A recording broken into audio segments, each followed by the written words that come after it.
مت سے اس کے قبول ہونے کی امید رکھتا ہوں اور اپنے اعمال سے مردود 8 لوٹا دینا ہو جانے کے خوف کرتا ہوں، اور اپنے اعمال سے کہ اللہ پاک کے یہاں سے لوٹا نہیں دیا جائے خوف کرتا ہوں۔ عصام رحمۃ اللہ علیہ نے پوچھا کہ کتنی مدت سے آپ ایسی نماز پڑھتے ہیں؟ حاتم رحمۃ اللہ علیہ نے کہا 30 برس سے۔ عصام رحمۃ اللہ علیہ رونے لگے کہ مجھے ایک بھی نماز ایسی نصیب نہیں ہوئی۔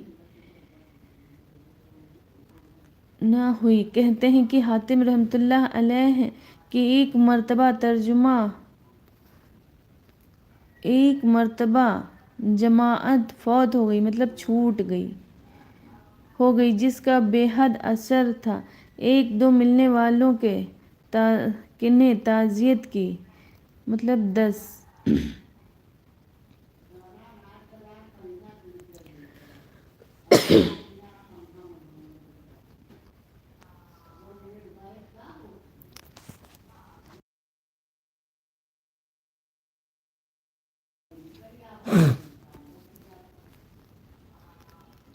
تعزیت کی اور اس پر رونے لگے اور فرمایا کہ اگر میرا ایک بیٹا مر جاتا تو آدھا بلخ تعزیت کرتا۔ ایک روایت میں آیا ہے کہ 10,000 آدمیوں سے زیادہ تعزیت کرتے۔ جماعت کے فوت ہونے پر ایک دو آدمیوں کی تعزیت کی، یہ صرف اس وجہ سے کہ دین کی مصیبت لوگوں کی نگاہ میں دنیا کی مصیبت سے ہلکی ہے۔ بے شک صحیح کہا ہے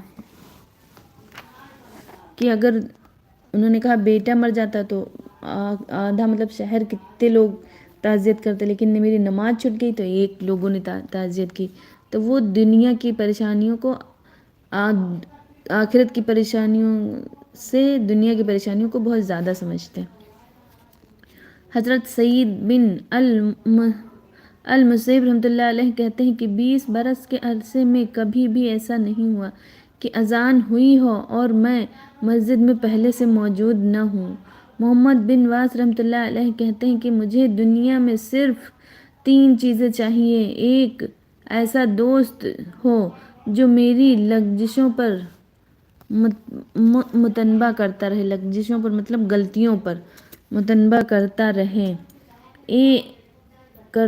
ایک باقدر زندگی روزی جس میں کوئی جھگڑا نہ ہو، ایک جماعت کی نماز ایسی کہ اس میں جو کوتاہی ہی ہو جائے وہ تو معاف ہو اور ثواب جو ہو مجھے مل جائے۔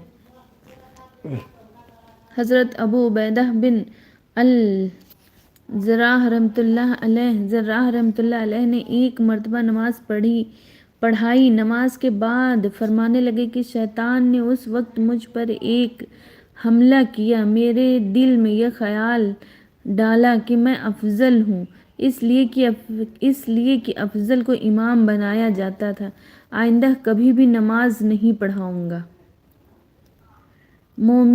مومنون بن مہران ایک مرتبہ مسجد میں تشریف لے گئے تو جماعت ہو چکی تھی۔ انا للہ و انا الیہ راجعون پڑھا اور فرمایا کہ اس نماز کی فضیلت مجھے عراق کی سلطنت سے بھی زیادہ محبوب ہے۔ سبحان اللہ۔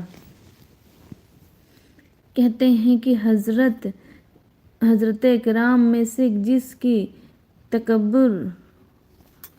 تکبیر اولیٰ فوت ہو جاتی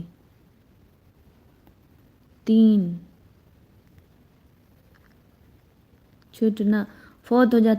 دن تک اس کا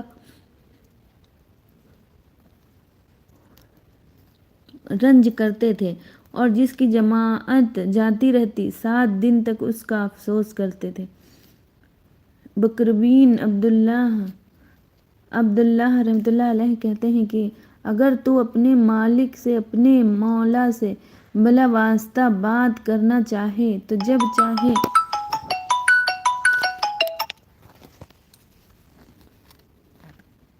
چاہے